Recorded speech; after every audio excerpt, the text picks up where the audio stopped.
విన్నపాలు వినవలే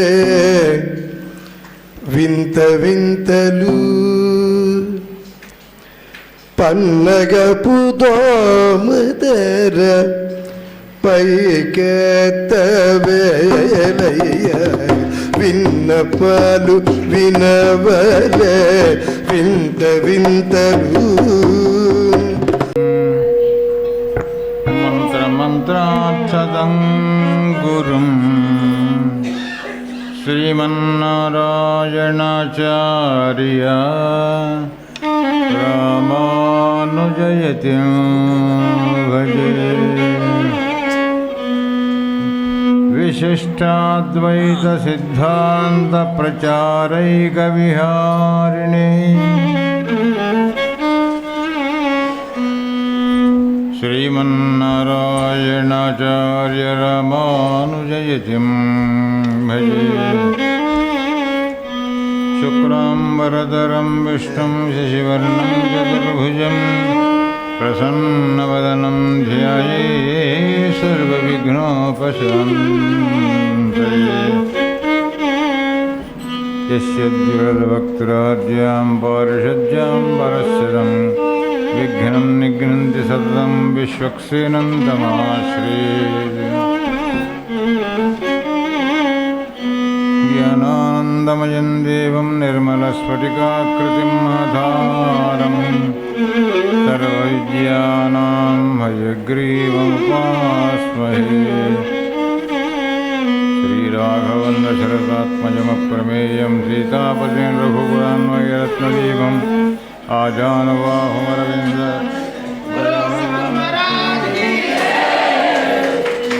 రామం నిశాచర వినాశకరం నమామి. మనోజవం మారుతతుల్యవేగం జితేంద్రియం బుద్ధిమతాం వరిష్టం వాతాత్మజం వానరయూధముఖ్యం శ్రీరామదూతం శిరసా నమామి. వసుదేవసుతం దేవం కంసచాణూరమర్దనం దేవకీ పరమానందం కృష్ణం వందే జగద్గురుం. వ్యాసం వసిష్ఠునుక్తారం శక్త్యైః పరాశరాత్మజం వందే శుకదాతందపోనిధిం. వ్యాసరూపాయ విష్ణవే నమో వై బ్రహ్మనిధే వాసిష్ఠాయ నమో నమః. ఓం అస్మద్గురుభ్యో నమః. జై శ్రీమన్నారాయణ. శ్రీమద్ అఖిలాండకోటి బ్రహ్మాండ నాయకుడైన పరమాత్మ శ్రీకృష్ణ భగవానుని యొక్క దివ్య చరణ సన్నిధానానికి అనంతకోటి దాసోహాలు సమర్పిస్తూ అస్మద్ ఆచార్యులైనటువంటి యొక్క శ్రీమద్ పరమహంస పరివ్రాజకాచార్య శ్రీ శ్రీ శ్రీ త్రిదండి శ్రీమన్నారాయణ రామానుజ పెద్దజీయర్ స్వామి వారి యొక్క దివ్య చరణాన్ని సేవిస్తూ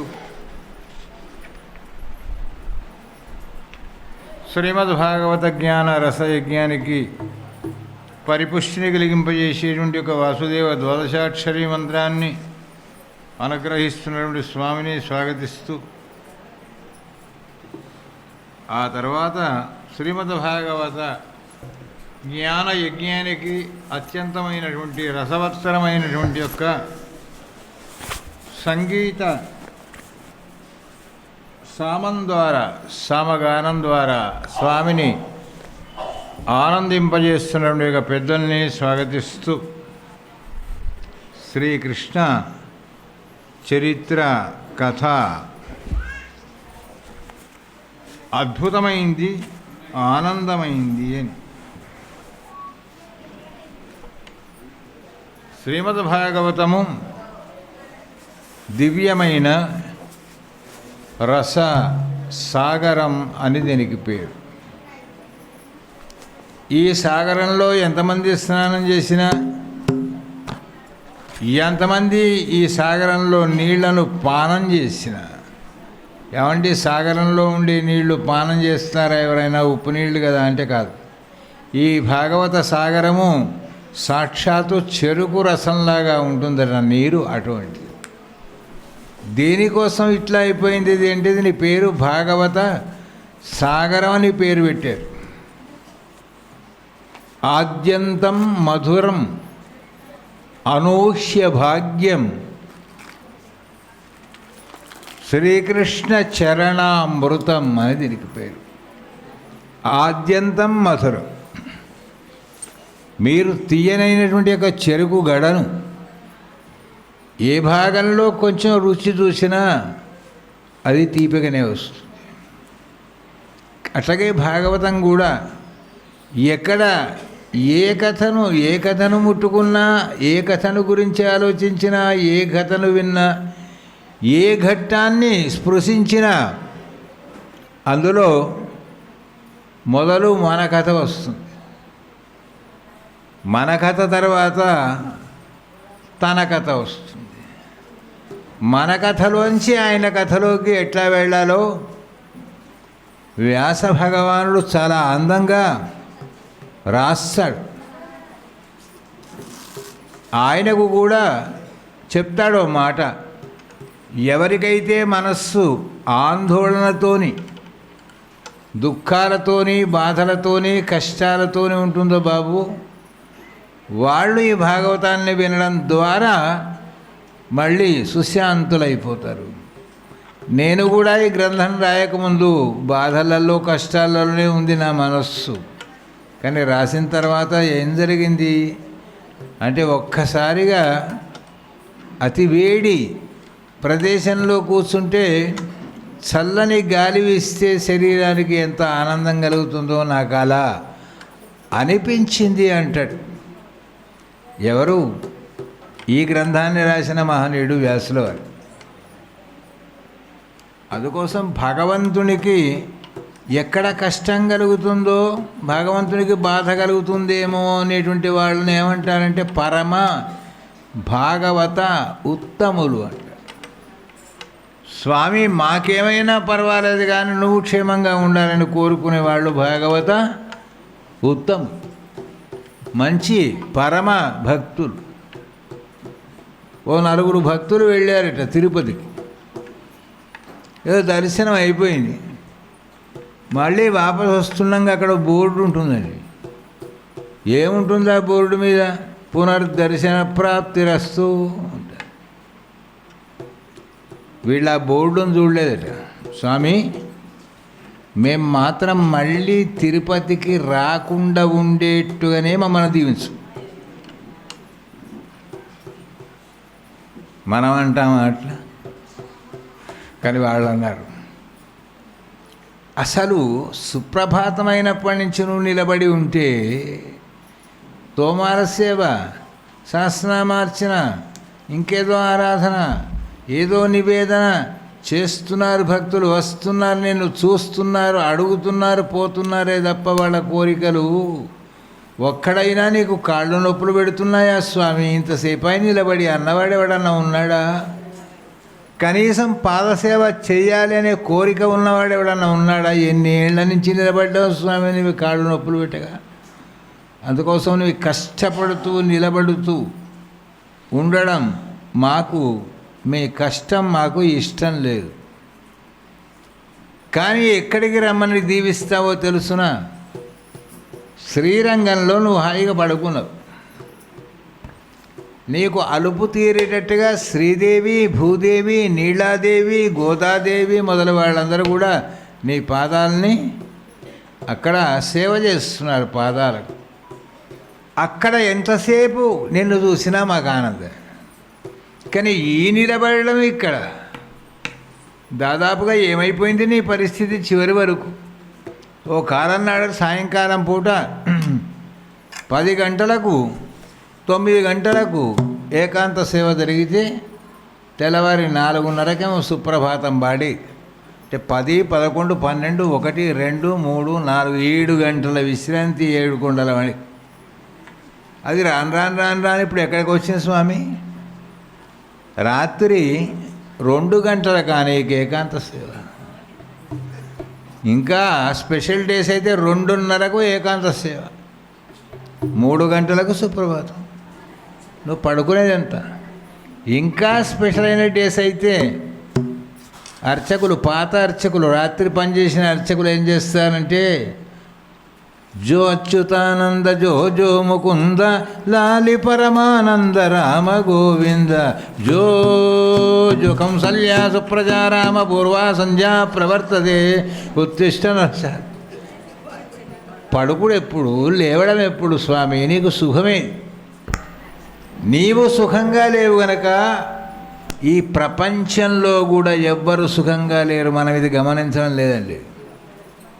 నిద్ర కొరత, ఆరోగ్యం కొరత, ఆయుష్యం కొరత, మనశ్శాంతి కొరత, తృప్తి లేని కొరత, రోగాలతోని బాధపడుతున్నాం. ఎక్కడ ఎవరికి ఏ సేవ ఎంతెంత జరగాలో అంతంత జరగని కారణంగా దాని ప్రభావం ఎవరి మీద పడుతుంది? మన మీద పడుతుంది.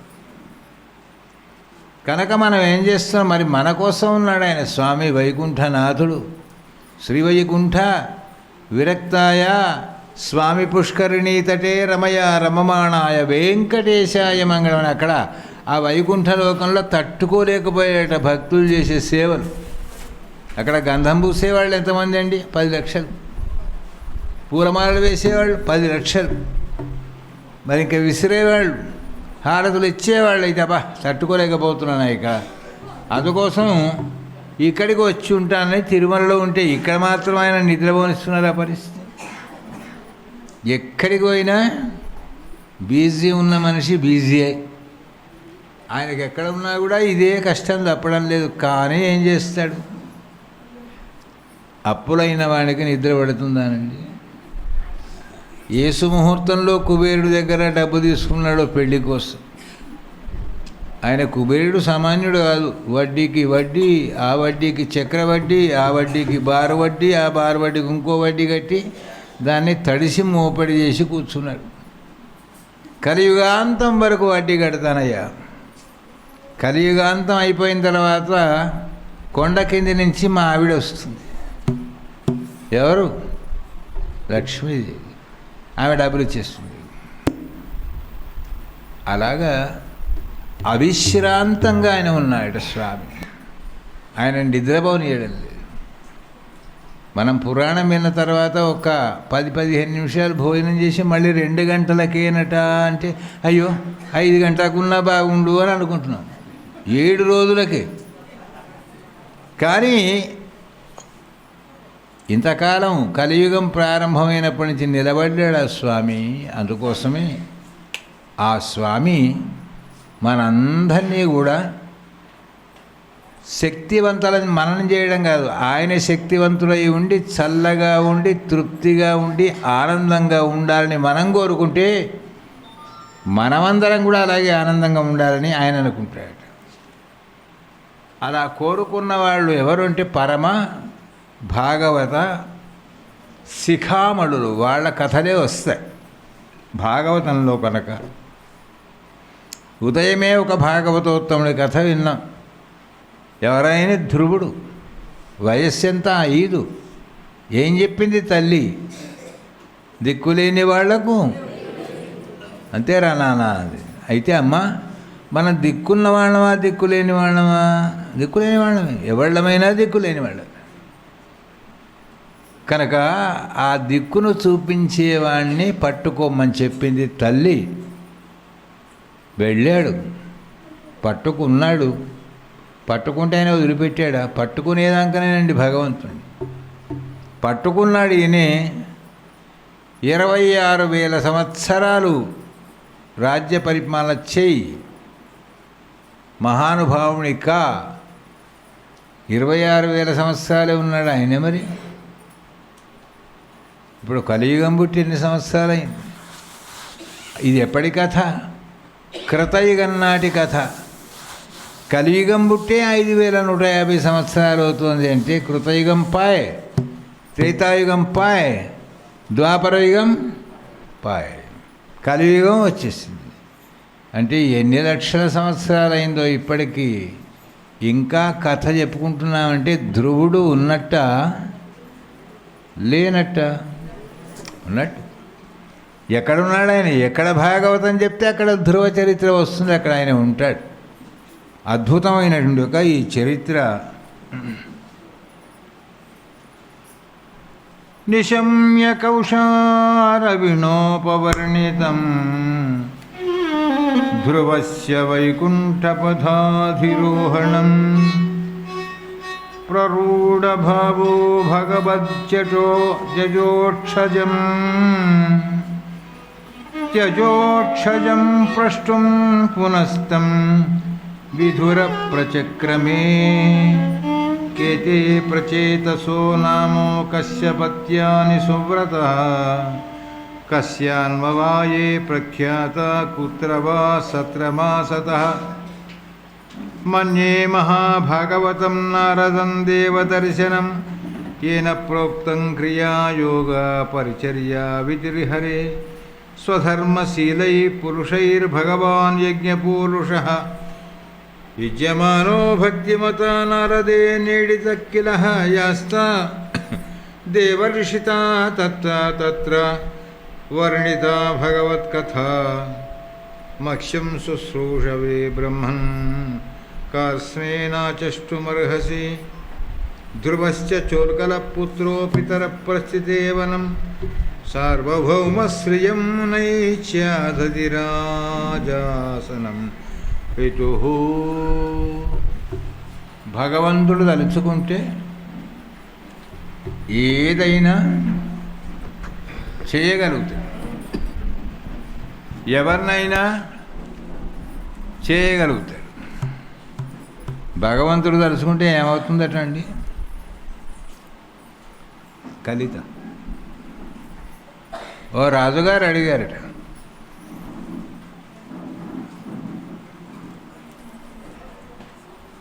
వాళ్ళ ఆస్థానంలో ఓ 4-5 పండితులు ఉన్నారు. ఆ రాజుగారు అడిగారట, పండితులారా మీరు బాగానే చదువుకున్నారా అన్నాడు. బాగా చదువుకున్నామంటే ఒక బాధ, చదువు రాదంటే ఇంకో బాధ. ఎందుకంటే అక్కడ రాజుగారి ముందరే ఆట. అయ్యా ఏదో తెలిసినంత చదువుకున్నామండి, మీకు తెలిసినంతనా మీ గురువు గారికి తెలిసినంతనా? అయ్యా మా గురువు గారికి తెలిసినంత, వారి గురువు గారికి తెలిసినంత, వారి గురువు గారికి తెలిసినంత వాళ్ళకు చెప్తే వాళ్ళు మాకు చెప్పారు. అయితే నాకు ప్రశ్న ఉంది, సమాధానం చెప్తారా? మాకు తెలిస్తే చెప్తా, తెలిస్తే గెలిస్తే కాదు, చెప్పాలి. సరే అడగండి. దేవుడు ఎక్కడున్నాడయా? ఏం ప్రశ్న అండి ఇది? దేవుడు ఎక్కడ ఉన్నాడు? ఒకటి. దేవుని ముఖం ఏటయా? అవి ఇది రెండో ప్రశ్న.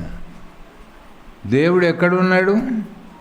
దేవుని ముఖం ఎటు? ఆ తర్వాత దేవుడు ఏం చేస్తాడయా అన్నాడు. ఈ 3 ప్రశ్నలకు నాకు సమాధానం చెప్పాలి.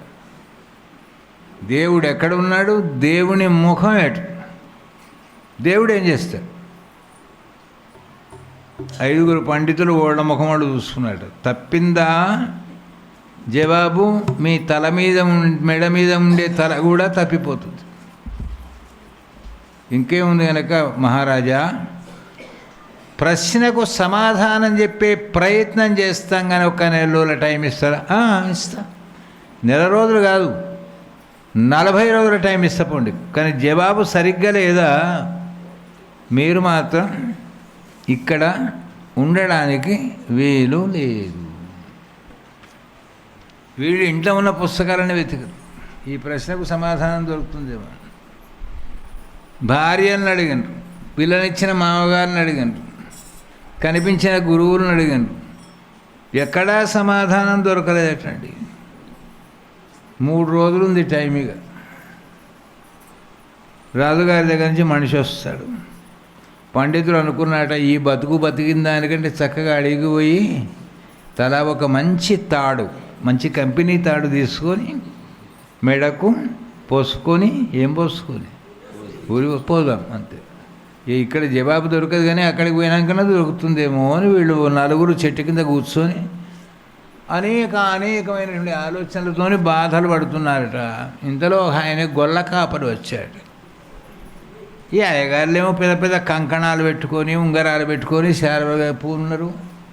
మరి వీళ్ళందరూ ఎందుకో ఓళ్ళ ముఖములు చూస్తున్నారు, కానీ శాలువలు మెరుస్తున్నాయి, కంకణాలు మెరుస్తున్నాయి, కానీ వీళ్ళ ముఖాలు మెరుస్తుంది. అయ్యా ఏమైంది మీకు? నాయన మా కథ ఏదో మేము పడుతున్నాం రా, నీ గొర్రెల కథ ఏదో నువ్వు పడిపో. కాదండి, మీకు ఇంత చిన్నపోయి ఉన్నారు, కారణం ఏమిటి? ఎవరు మిమ్మల్ని బాధ పెట్టారు చెప్పండి. ఎవరో పెడితే ఏమయ్యా, దేశాన్ని పరిపాలించే రాజే ఏమన్నాడు? నీ పని నువ్వు చూసుకొని అయినా. అయ్యో నాకు తెలిస్తే చెప్తానండి. ఆయన 3 ప్రశ్నలు వేశాడయా. ఇంకో పండితుడు అన్నాడు. ఏమని వేశాడు? దేవుడు ఎక్కడ ఉన్నాడు? ఓహో, మరి దేవుని ముఖం ఎటు? ఆహా, దేవుడు ఏం చేస్తాడు? ఓహో, నేను చెప్తా పండి. ఏం చెప్తావు? ఈ 3 ప్రశ్నలకు నేను సమాధానం చెప్తా. నీ ప్రశ్నలకు సమాధానం తప్పైతే తప్పు నీది, తలలు మావి. తెలుసా? నాకే చెప్పు, మేము ఎక్కడ పోయి చెప్తాం. అట్లా చెప్ప. ఎందుకంటే మీరు పరమ పవిత్రులు, బ్రాహ్మణోత్తములు. అటువంటి ప్రశ్నలు మిమ్మల్ని మీ పండితులను వేయవచ్చా మహారాజు గారు? నేనే వచ్చి చెప్తాను. అయ్యా పండితులారా, మీ అభిప్రాయం ఏంటి? ఏమో మనకు ఆచారం బాగలేకపోతే మాత్రం వాడు చెప్పే తప్పు సమాధానమే మనకు తలవారు అయిపోద్ది అక్కడ. లేదండి నేను చెప్తా పండి. అయిపోయింది, రేపే సమాప్తం. వెళ్ళారు. మహారాజా మీరు మాట్లాడకండి, పండితులు మీరెందుకు మాట్లాడడం? అయ్యా దండములు మహారాజా. నువ్వెవరు? నేను ఈ పండితుల యొక్క శిష్యుణ్ణండి. ఓహో, మరి ఆ పండితులకు నేను ప్రశ్నలు వేశాను, ఆ వేసిన సమాధానం అంత పెద్ద పండితులకు గింత చిన్న ప్రశ్న అండి మీరు వేయడం? ఏదైనా పాండిత్యాన్ని తగినట్టు ప్రశ్నకు తగిన జవాబు ఉండాలి. అంటే నువ్వు చెప్తావా జవాబు? దీని తాత చెప్తా. దాని తాత అక్కర్లేదు, అదే చెప్పాలంటే ఊరిగా చెప్తానా మహారాజా? మీ బంధువుల్ని, స్నేహితుల్ని, హితుల్ని, రాజుల్ని, చక్రవర్తుల్ని, పురోహితుల్ని, ప్రజలందరినీ పిలిపించాడు. మరి ఊరికే జవాబు చెప్తే ఎట్లా? ఇంత పుణ్యవచనము, రక్షాబంధనము, గణపతి పూజ ఇవన్నీ చేయాలిగా, దేవుణ్ణి పూజించాలి కదా. చేయండి ఆ పూజ. మరి వీళ్ళందరికీ ప్రసాదం పెట్టాలి కదా. రైట్, అంత అయిపోయిందా కార్యక్రమం? జవాబేనా? జవాబే. చెప్పు. మీ మొదటి ప్రశ్న అడగండి. దేవుడు ఎక్కడున్నాడు? రైట్, దేవుడు ఎక్కడున్నాడో చూపెట్టమంటే నాకు కొన్ని పాలు కావాలండి అన్నాడు. పాలా? తెప్పిస్తాను. అరే ఒక చెంబుల పాలు తీసుకురాపండి. మహారాజా ఈ పాలల్లో నెయ్యి ఎక్కడుందండి? పాలల్లో నెయ్యి ఎక్కడ ఉంటుంది? పాలల్లో ఉంటుంది. అదే పాలల్లో ఏ మూలకుంది, ఎక్కడుంది, ఏ అంచుకుంది, ఎంతుంది? అందుకోసం అది నాకు చెప్పండి అన్నాడు. పిచ్చివాడ, పాలల్లో ఉంటుందిరా నెయ్యి, ఉంటుందనే సంగతి తెలుసు. ఈ పాల ముంతలో ఈ క్వాంటిటీలో ఎంత క్వాంటిటీ నెయ్యి ఉంది చెప్పండి, తీయండి దాన్ని. అది ఊరికే రాదురా. మరి అయ్యా ఎట్లా వస్తుంది? పాలను కాచాలి. కాచినాక తోడు పెట్టాలి. పెట్టిన తర్వాత అది ఏమవుతుంది? తోడు పెడితే పెరుగు అవుతుంది. దాన్ని ఏం చేయాలి? చిలకాలి. చిలికిన తర్వాత ఏమొస్తుంది? చల్లను లోంచి చెయ్యి పెట్టి తీస్తే వెన్న. మరి ఆ వెన్నను కరగబెడితే అంతే కదా మహారాజా? అవును, అట్లా చేస్తే వస్తుంది. అట్లాగే మహారాజా ఈ పాలున్నాయే, శరీరం అనే పాలు, దీన్ని వేడి చేయాలి. ఎవరి దగ్గర వేడి చేయించుకోవాలి? దీనికి గురువు గారి దగ్గర. ఆ గురువు యొక్క సేవ ద్వారా ఇది వేడెక్కాలి ఈ శరీరం, తెలుసా? ఊరికే మంత్రం చెప్పాడు గురువు, అట్లా చెప్పినవాడు గురువు కాదు. వీడిని పరిశీలించి పరిశీలించి పరిశీలించి పాత్రను శోధించి శోధించి పాలు పోసినట్టే శిష్యుని యొక్క గొప్పతనం ఏమిటో తెలియంది గురువు మంత్రం చెప్పడు. ఆశ్రమాలలో ఫ్రీగా భోజనాలు వస్తున్నాయని, ప్రసాదాలు వస్తున్నాయని ఓ శిష్యుడు పోయినట, గురువుగారు మమ్మల్ని మీ శిష్యుడిగా చేర్చుకోండి అన్నాడు. వాడి ముఖం చూస్తే ఎట్లా ఉందంటే వాడిని ఆశ్రమంలో చేర్చుకుంటే ఆశ్రమమే అమ్ముకునేటట్టున్నాడు వాడు. వాడి ముఖ లక్షణం అట్టుంది కనుక, ఒరే బాబు ఈ సంవత్సరం ఖాళీ లేదురా, వచ్చే సంవత్సరం అవకాశం ఉంటే తీసుకుంటాడు. శిష్యుడిగా చేర్చుకోరా, పో చేర్చుకోవడానికి వీలు, పోనీ మీ గురువు గారిగా చేర్చుకోండి. ఎట్లయితే ఉంది, శిష్యుడు అంటే ఏమిటో గురువు అంటే వాడికి. మహారాజా, ఈ శరీరాన్ని గురువు గారికి తప్తం చేయాలి, దత్తత చేయాలి, సేవ చేయాలి. చేస్తే పాలను కాచినట్టు. ఆ సేవ చేస్తే ఏమవుతుంది? గురువు గారి యొక్క దయ, తోడు అనేటువంటిది కలుస్తుంది వరకు. తోడు ఎక్కడ దేంతోనే వేస్తాడు? గురువు గారి యొక్క ప్రేమనో దయనో రావాలి. అదే ఈ కాగిన పాలకు తోడు. ఎప్పుడైతే తోడు వచ్చిందో ఈ పాలేమవుతాయి? చంచలం ఉండయిగా, గడ్డగడతాయి. ఆ గడ్డగట్టడం ఏమిటో తెలుసునండి? గురువు గారి యొక్క ఉపదేశం నీ మనస్సును చంచలం లేకుండా చేస్తుంది మంత్రం. ఆ ఉపదేశం పొందిన తర్వాత ఏం చేయాలి? ఇవాళ ఉపదేశం అయిపోయింది, గురువుగారు అటు, శిష్యుడు ఇటు, జపమాల కొయ్యకు, మంత్రం లేదు కనుక ఆ చల్లను చిలకడం అనేటువంటిది ఏముందో గురువుగారు చెప్పిన మంత్రాన్ని అనుష్ఠానం చేయడం. చేసామా? చేసిన తర్వాత ఏమవుతుంది? చల్లైపోయి ఆ అనుష్ఠానం అంతా నీ శరీరం అంతా మంత్రమయమైపోయి ఒక వెన్నలాగా ఆ మంత్ర ఫలం తయారవుతుంది. అందుకే విష్ణు సహస్రనామాలు ఏం చేస్తారు? మంత్రమూర్తి, మహామూర్తి, దీప్తమూర్తి, అమూర్తిమాన్. ఆ వెన్నను కాస్త కాచినట్టే నువ్వు జపం చేస్తూ ఉంటే నీకేం కనబడాలి? బాడే కనిపించాలి తప్ప అటు పోయేవాళ్ళు ఇటు పోయేవాళ్ళు ఎవరు నీకు కళ్ళు తెరిచినా కనిపించకుండా ఉండేంత నిష్ట కలిగి ఉంటే అది వెన్నవు. దాన్ని కాచినావా ఏకాగ్రతతోని నెయ్యి అవుతుంది. దాన్ని పోసినావా దీపంలో, బత్తి వేసినావా, వెలిగించినావా, చీకటంతా తొలగిపోతుంది. భగవంతుని యొక్క దయ కలుగుతుందా? అట్లా చేస్తే ఈ వెన్నకే ఇట్లయితే మరి భగవంతుణ్ణి పట్టుకోవాలన్నా ఇట్లాగే చేయాలి మహారాజా. భలే చెప్పాయా నీ సమాధానం. మా పండితులకు ఏమవుతావు నువ్వు? నేనానండి మా అమ్మ వాళ్ళ ఇంట్లో పనిచేస్తుంది. నీకే ఇంత నాలెడ్జి ఉంటే మరి ఆ పండితులకు ఎంత ఉండొచ్చు? రెండవది, దేవుని ముఖం ఎటన్నావు కదండి, ఒక దీపం తెప్పించు, దీపాన్ని వెలిగించే. మహారాజా ఈ దీపం ముఖం ఏటో చెప్పండి కొంచెం. మాణిక్యం ముఖం చెప్పగలుగుతాను, దీపపు చిప్ప ముఖం చెప్పగలుగుతాను, కానీ దీపం ముఖం ఏంటండి? అది ఎక్కడకు చూసినా ఎటు చూసినా ఒకటే తీరుగా వెలుగుతూ ఉంటుంది కదా రాజా. ఈ దీపం యొక్క ముఖమే నీకు తెలియకపోతే పరంజ్యోతి స్వరూపుడైన పరమాత్ముడి ముఖమేటనే ఏం చెప్పగలుగుతావు నువ్వు? నేను చెప్పింది నిజమేనా అన్నారు. అబద్ధం అనడానికి వీల్లేదే, నిజమే. రైట్. ఇక దేవుడు ఏం చేస్తాడో చెప్పమంటావా అన్నాడు. చెప్పు. ప్రజలారా, హితులారా, స్నేహితులారా, రాజులారా. ఆయన రాజు, నేను సామాన్యుడిని. మరి ఇప్పుడు వీటికి సమాధానాలు ఆయన అడిగాడు, నేను చెప్పాను కదా. ఆయనకు తెలియకనే అడిగినాడు కదా. అవునండి, తెలియకనే అడిగాడు. అంటే ఎవరికి తెలిసిందన్నమాట? ఇప్పుడు నాకు తెలిసింది కదా. అవునండి, మీకే తెలుసు. మరి తెలిసిన వాడిని కింద, తెలియని వాడు మీద కూర్చోవచ్చా? తెలియనివాడు సింహాసనం మీద కూర్చొని తెలిసినవాడు కింద కూర్చోవచ్చా? కూర్చోకూడదండి. మరి అయితే ఏం చేయాలి? ఆయన దిగువనండి, ఆ తర్వాత మీరు ఎక్కాలి.